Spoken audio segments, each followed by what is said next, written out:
자, 오늘은 8월 1일이면서요. 자, 주일인데요.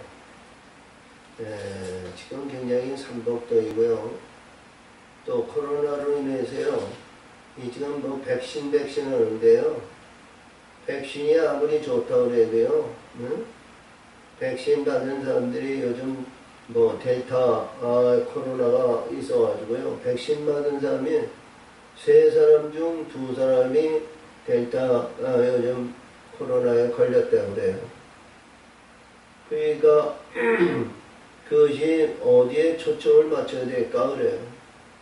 백신 아무리 백신에 뭐 2번 먹고 3번 맞고 먹는다 그랬는데 자기 체질에 맞지 않으면 또 죽은 사람도 있고요. 다 그런 일들이 있어요. 그래서 하나님이 치료하시고 하나님이 고치시고 하나님이 이 재앙을 우리가 이제 걷어주시지 아니하면 자 우리 하나님의 사람들이 어렵습니다. 지금 얼마나 어려워요. 경제적인 어려움, 관계적인 어려움, 나라와 나라의 어려움, 지금 이데올로기라든가 이러한 사상 싸움이 아니고요. 지금 봐요 코로나와의 싸움이에요. 그렇죠? 요즘 이에서 선진국이고 돈이 있는 나라는요 코로나를 말이죠 가서 코로나를 그냥 백신을 사다가 2번 맞히고 3번 맞히고 모여가지고 말이죠 뭐 거의 100% 맞췄다 모르는데 우리 선진국이 아무리 뭔다 그래도요 30% 40%는 맞지 않는다고 그래요. 맞지 않는다고. 왜 그러냐면 우리 장티푸스나 소아마비나 이런 백신은 이게 오랜 뭐 몇십 년, 몇백 년 이렇게 경험에 의해서 이루는 백신이기 때문에 그것을 인정하는데 지금 코로나 백신은요 1년도 안 됐잖아요. 몇 개월 안 됐어요. 그러니까 이게 통계학으로 모여가지고 이제 나왔는데요.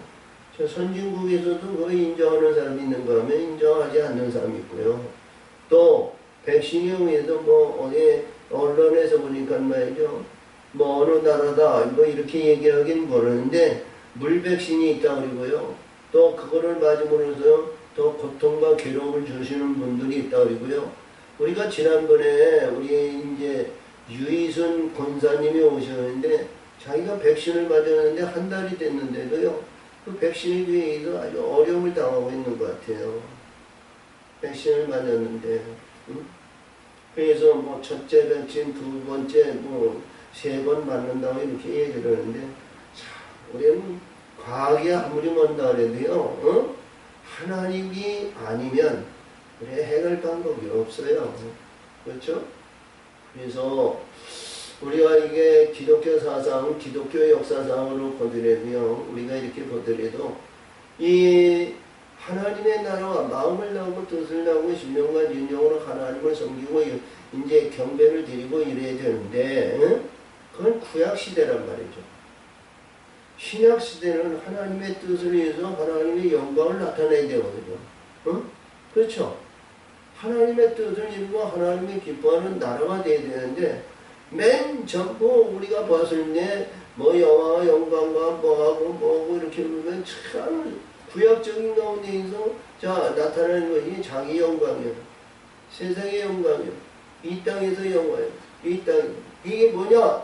하나님께서 주신 축복, 하나님께서 역사하시는 축복을 가지고 자기 영광을 드러내는 거예요. 그것이 뭐냐면 우리가 창세기에서 주신 창세기 노아의 후손에 의해서 주신 그 노아의 가장 결정적인 11장에서 준 자기네들이 뭐예요? 르브스에 의해서 뭐예요? 바벨을 세우잖아요. 바벨. 하나님께서 주시고 하나님께서 역사하시고 하나님께서 구원해 주셨는데 그가 하나님을 기쁘시게 하나님을 영광되시고 하나님의 뜻에 의해서 이루어져야 되는데 그렇지 못하고 모든 인간의 자기 고리와 자랑과 자기를 나타내는 면에서 벗어나지 못하는 것. 그래서 우리 하나님의 이 믿음의 사람, 저 특별히 지도자들이 말이죠. 여기 회개해야 되거든요. 회개해야 돼요. 잘 보세요. 언론이나 우리가 직접 그분들의 말씀을 가서 경청하거나 예배를 드리진 못할지라도 언론 통해서 우리 많이 듣는단 말이죠. 근데 그분들이 얘기하는 것도 이렇게 딱 책정해서 얘기할 수는 없어요. 그것이 뭐냐면 세상의 합리적인 것과 세상에서 우리들은 세상에 하나님의 영광을 나타낸다는 거죠. 어? 근데 하나님은 그렇지가 않거든요. 세상에 있는 것에서 저주를 받고 세상에서 핍박을 받고 세상에서 버림을 받아야 너는 내가 사랑하는 아들이라는 거예요. 내가 사랑하는 자라는 거예요. 사랑하는 하나님. 그렇죠? 우리가 진짜 우리가 이게 면 말씀의 세계를 볼 것 같으면요. 왜 하나님은 창세기 1장에서 나오는 빛들의 세계를 만드시고 빛이 있으라 하시고 왜 빛을 나눠줬느냐 이고요. 어둠과 빛을 나눠 놓으셨어요. 빛이 있으라는 빛 안에 어둠이 있었다는 거죠. 그렇죠? 빛 안에 어둠을 갈라서 어둠의 존재를 만드시고 어둠에게 이 세상의 어둠의 권세를 주셨다는 거죠. 근데 우리 예수님이 마태복음 28장 18절에서 하늘이나 땅에 있는 모든 권세를 내게 주셨느니라. 이 내게 주신 것은 우리 어둠을 주관하는 빛이 주관하시는 거예요. 근데 이 예수님이 그들을 강압적으로 그들을 지배하고 다스리는 것이 아니에요. 그들에게 주신 하나님의 권세가 있단 말이죠. 무엇이? 죄의 가죽옷을 그 죄의 가죽에 있고 죄 안에 있는 자를 그들에게 다스린단 말이에요. 그들에게. 우리 예수님은 그들 가운데서 건져 올리는 권세가 있단 말이에요. 그들 가운데서 하나님의 뜻을 이루고 예수님에 의해서 저 천국에 있고 영원한 빛들의 하나님의 나라의 영광을 나타내서 그 영광을 사모하고 그 영혼을 붙드는 그들을 우리 예수님은 오른손으로 의의 오른손으로 끌어올려서 그 궁창 위로 올려주신단 말이죠. 그 권세가 이 땅에 있는 권세가 우리 하나님이 그 권세가 있다는 거예요. 왜? 그들을 이기셨기 때문에. 근데 우리 예수님이 이기셨으니까 자 이스라엘 백성들이 여기서 내 백성이니까 불의한 사단의 권세라 봐 이게 뱀의 권세야 가인의 권세야 다 물러가라 빛의 나라가 이루어질지어다 이렇게 선포하시지 않으셨어요. 그렇죠? 응? 참 오묘합니다. 왜? 가인과 우리가 볼 때 이 아담과 하와가 죄의 가죽을 입고 제일 먼저 가인을 낳았어요. 그 창세기 4장에 나오는 그들이 어둠의 군대와 어둠의 주관자들이에요. 그들이 양치는 자죠, 충수 부는 자죠, 만드는 자죠, 유혹하는 자죠. 그들이 말이죠, 에녹소이라는 원소도 있죠. 그들이 말이죠, 그들이 얘기하는 그 세계를 말이죠. 우리가 볼 때 상상할 수 없는 일들이 많아요. 그래 놓으시고 5장에서 새로운 셋을 통해서 새로운 영혼을 주셨다. 이런 내용이거든요. 그래서 우리 하나님의 사람들은요. 믿음과 신앙생활을 잘해야 됩니다. 그래서 오늘 주신 이 말씀을 보면요. 이 말씀을 보면 우리가 39장에서는 진리를 가진 자, 진리를 가진, 믿음을 가진 자 이렇게 하거든요. 39절에서 보면 그렇죠? 그리고 오늘 읽은 우리 이제 26절을 잘 보면요. 이봐요. 우리가 진리를 아는 지식을 받은 후 그러니까 진리를 아는 지식을 받았다는 거예요. 자, 우리가 받은 사람이 과연 얼마나 될까 그러거든요. 근데 이 진리가 그 앞에 나오는 말씀이기 때문에 앞에 나오는 말씀에서부터 시작을 하다 보니까 이게 너무 말씀이 길어요. 그래서 오늘 앞에 주신 나영의 말씀에 의해서 보면 이게 우리 이 1절에서부터 쭉 나오는 건데 그래서 율법은 장차 오는 것은 그림자다. 그 장차 오는 그림자에서 실체로 들어가야죠. 실체로 들어가는데 율법에 의해서는 우리가 행위라든가 제사라든가 아니면 관용과 용서에 의해서 회개라든가 이러한 것에 성립이 되는 거예요. 근데 우리가 여기서 보니까 이 말씀 중에서 언약을 영원한 언약이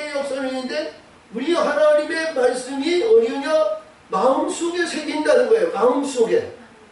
심령 속에 새겨 계신다는 거예요. 자, 그 말씀이 이해가 되실 줄 모르겠는데요. 이해가 되실 줄 모르는데 이게 말씀의 세계를 알지 못하면 참 혼돈되거든요. 그러면 이스라엘 백성들이 우리가 잘 아시는 말씀에서 자, 이들이 범죄하고 죄짓고 분해해서 하나님께서 이들을 바벨론으로 느부갓네살을 통해서 싹 쓸어가셨어요. 근데 이 에레미야를 통해서 뭐라고 그랬냐면 33장 거기에서 보이는 내용에서 이 31장 33절에서 보면 내가 율법에 의해서 머리나 이 모든 예에서 행하는 행위에 의해서 이루어지는 시행연습이나 예행연습이나 노하우에 의해서 이루어지는 행위나 이런 것이 있지만 이외에는 마음속에 심령 속에 하나님이 내 마음속에 믿음을 주신다는 거죠. 믿음을 주신다는 거예요.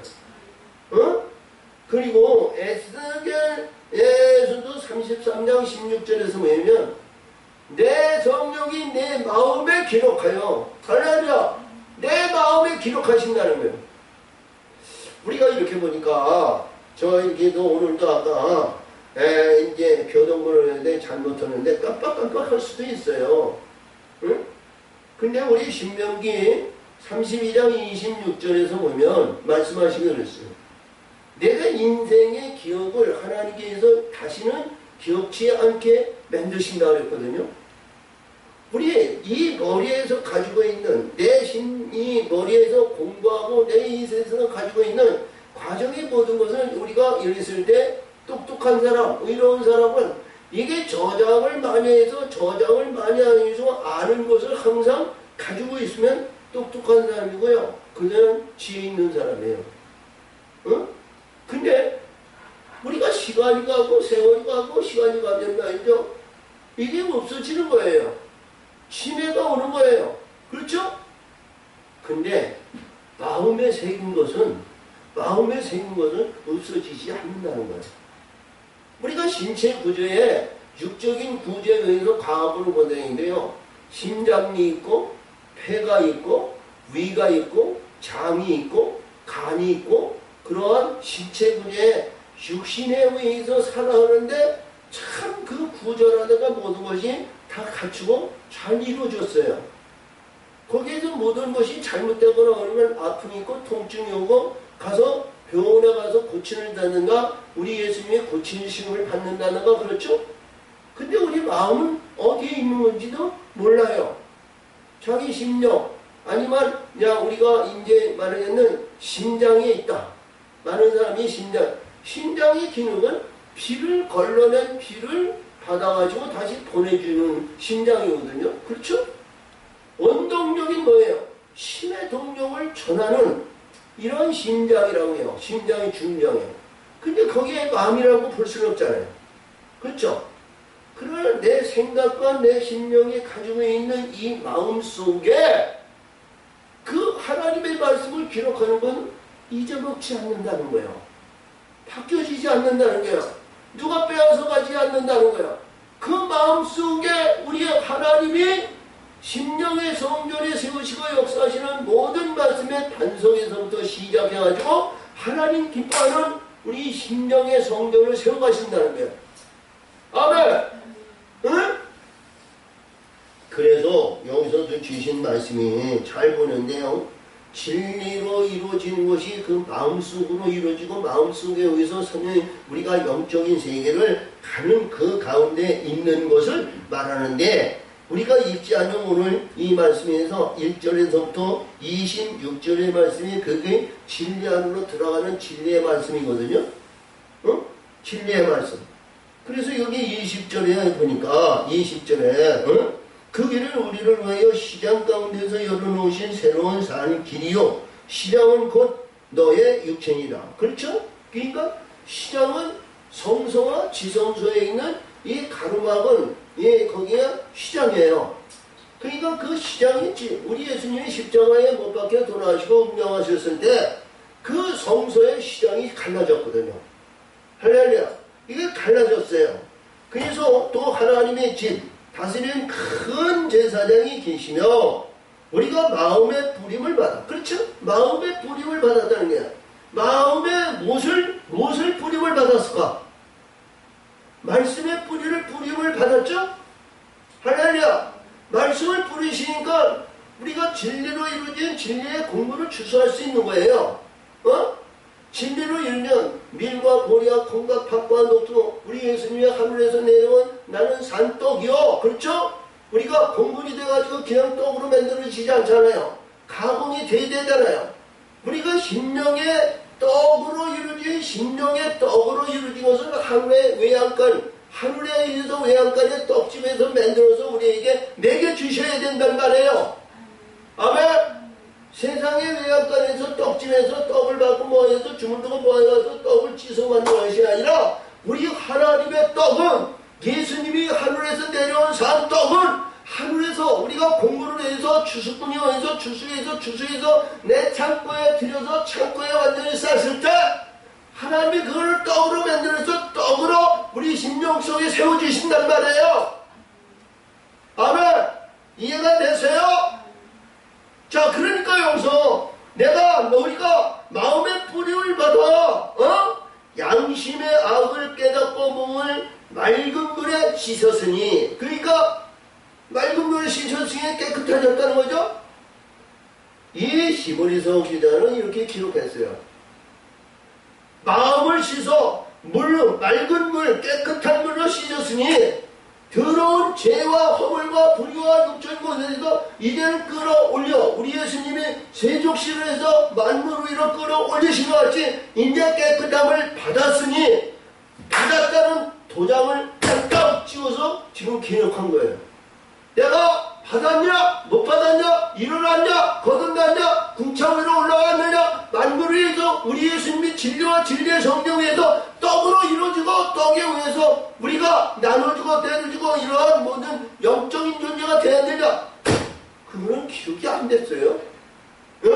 그래서 여기서 보니까 그래요. 내가 참 마음과 온전한 믿음으로 하나님께 나가자. 이때서부터 하나님 진리와 진리의 성령으로 나오는 양자의 영에서 하나님의 아버지 앞으로 들어갈 수 있는 자가 되라는 거예요. 아멘. 자, 그래서 또 약속하신 이는 미쁘시니 우리가 듣는 도리의 소망을 움직이지 말고 굳게. 그러니까 소망이 뭐예요? 우리가 소망이 있어야 부르짖고 소망이 있어야 우리가 다른 거, 외향적인 불의한 거 이거 바라보지 않잖아요. 소망이 있어야 무슨 소망이요? 우리 예수님이 영접할 수 있는 신부의 소망에 의해서 신부로 인해서 하나님 앞에 영광을 드리고 많은 영혼에게 생명수를 줄 수 있는 소망이 있어야 될 거 아니에요. 우리가 계시록 22장 17절에서 보면 거기에 생명샘이 나오는데요. 성령과 신부들도 말하기를 내게로 와서 돈 없이 와서 생명수를 마시라는 거예요. 누가 얘기하는 거예요? 성령과 신부들이 얘기하는 거예요. 온전한 신부, 하나님의 영광을 나타내서 온전한 신부에 있는데 신부의 그 안에 보좌가 있고 보좌에서 생명샘이 흘러내려가는 거예요. 주는 자가 되는 거예요. 받는 자가 아니고 주는 자가 되었다는 거예요. 주는 자는 뭐예요? 끊어지는 거 아니잖아요. 세속에 있는 건, 세상적인 것은요, 무엇이든지 어떤 것이 있는데 때가 되면 끊어지는 거예요. 그렇죠? 밥을 먹으면 오늘 먹었으면 내일도 먹어야 되잖아요. 그렇죠? 우리가 이 땅에 있어 모든 일들이 보이면요, 세상에 있어 끊어지지 않는 것이 없어요.